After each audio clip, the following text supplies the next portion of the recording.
Que faire à Cordoba en Andalousie?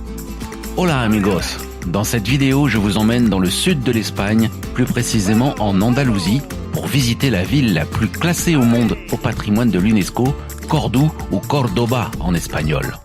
Vous découvrirez ses écuries royales, qui sont une véritable référence dans le monde équestre, sa fête des patios, avec des centaines de fleurs accrochées aux murs blancs des habitations, mais aussi et surtout son incroyable mosquée cathédrale mélangeant les styles chrétiens et musulmans dans le même édifice. Et je vous garantis que c'est un endroit qui va vraiment vous surprendre.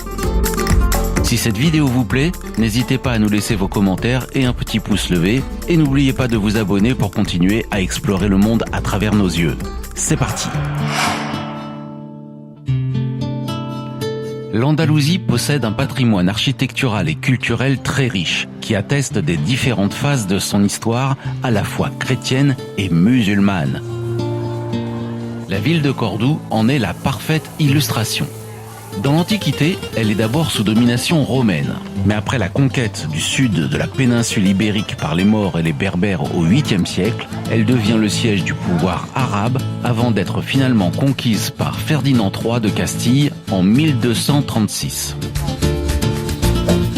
Allons tout d'abord jeter un coup d'œil aux écuries royales situées à côté de l'Alcazar des rois chrétiens. Elles ont été fondées en 1570 dans le but de créer le cheval espagnol de pure race. Aujourd'hui, elles sont considérées comme une véritable école royale d'équitation, très renommée à travers le monde pour son style de dressage élégant et sophistiqué. Les écuries ont une longue tradition de formation des cavaliers et des chevaux pour les spectacles équestres. Si ça vous tente, les écuries royales peuvent être visitées gratuitement tous les jours. Par contre, pour assister au spectacle, qui est une combinaison de flamenco et d'équitation andalouse, il vous faudra attendre le soir et les billets sont payants, à réserver sur internet ou à acheter sur place à l'entrée. Autre curiosité vraiment intéressante à Cordoue, la fête des patios. Elle a lieu tous les ans pendant la première semaine du mois de mai. Là aussi, c'est une longue tradition qui célèbre l'art de décorer les cours intérieures avec des centaines de fleurs et de plantes de toutes les couleurs. Depuis la première fête des patios qui a eu lieu en 1918, les habitants de Cordoue cultivent et prennent soin de leurs patios tous les jours. Ces cours secrètes sont privées, le plus souvent cachées derrière les portes et les murs des maisons du centre-ville, mais pendant une semaine, chaque année, elles sont ouvertes au public qui peut profiter de la beauté des fleurs, des plantes et de l'architecture.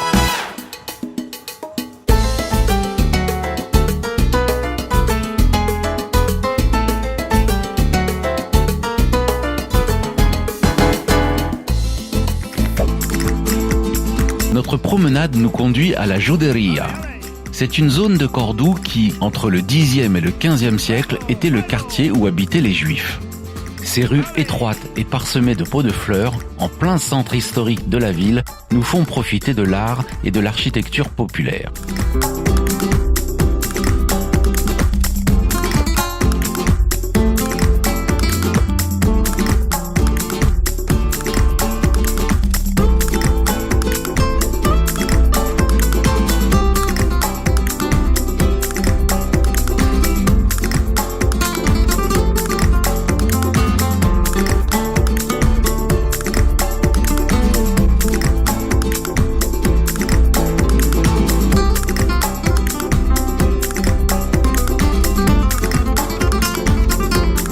Le quartier réunit des monuments tels que la synagogue, le souk municipal ou le musée de la tauromachie entre autres.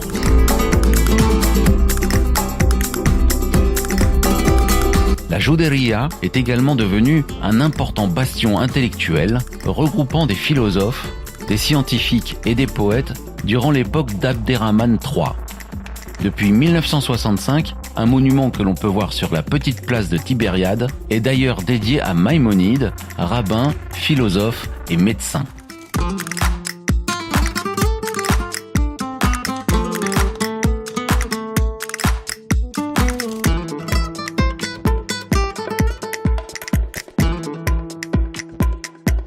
Mais ce qu'il ne faut absolument pas manquer à Cordoue, c'est sa mosquée cathédrale.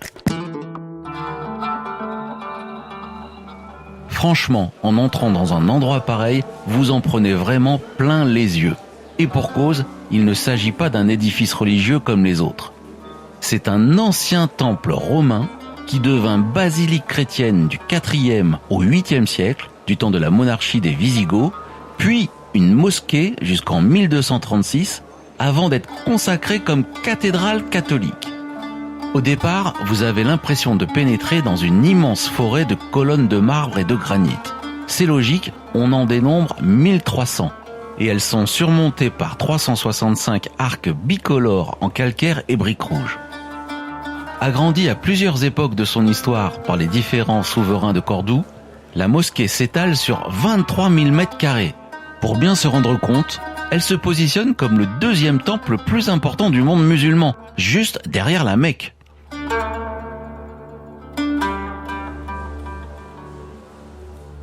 Mais en y regardant de plus près, on réalise qu'elle n'est plus tout à fait une mosquée. Notamment lorsque vous y croisez des effigies de Jésus-Christ et de plusieurs saints chrétiens.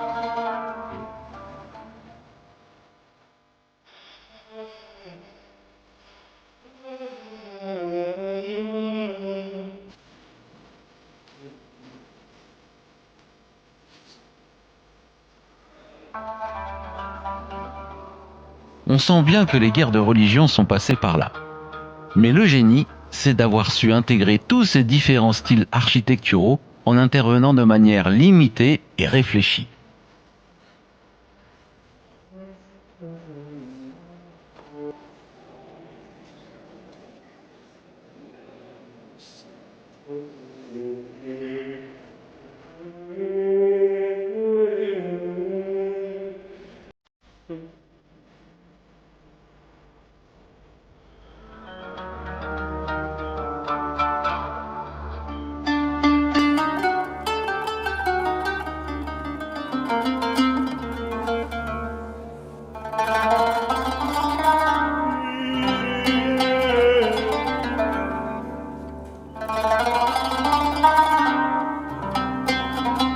Quand Cordoue fut reprise aux musulmans par Ferdinand III de Castille en juin 1236, le roi fit procéder au rite de purification du monument avant de le consacrer comme église catholique et cathédrale du diocèse. La salle des prières fut littéralement éventrée pour y installer une basilique chrétienne cruciforme. À la place de quelques rangées de colonnes, on aménagea aussitôt plusieurs chapelles où seront inhumés Alphonse XI et Ferdinand IV un siècle plus tard.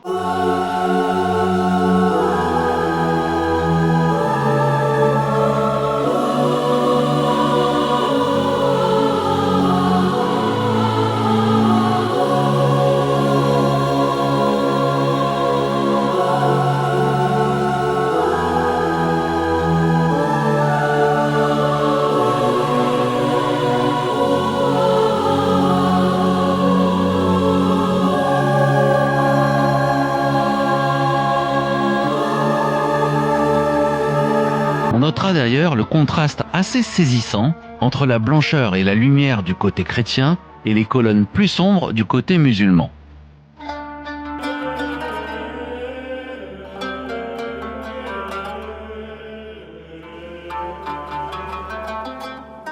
Vous l'aurez compris, la mosquée cathédrale de Cordoue incarne, comme peu d'autres édifices, un mélange surprenant de culture et une superposition de styles architecturaux qui lui donne son caractère unique.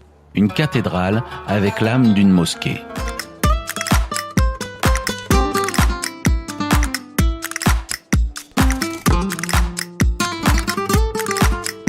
J'espère que cette vidéo vous aura donné envie de vous rendre à Cordoue.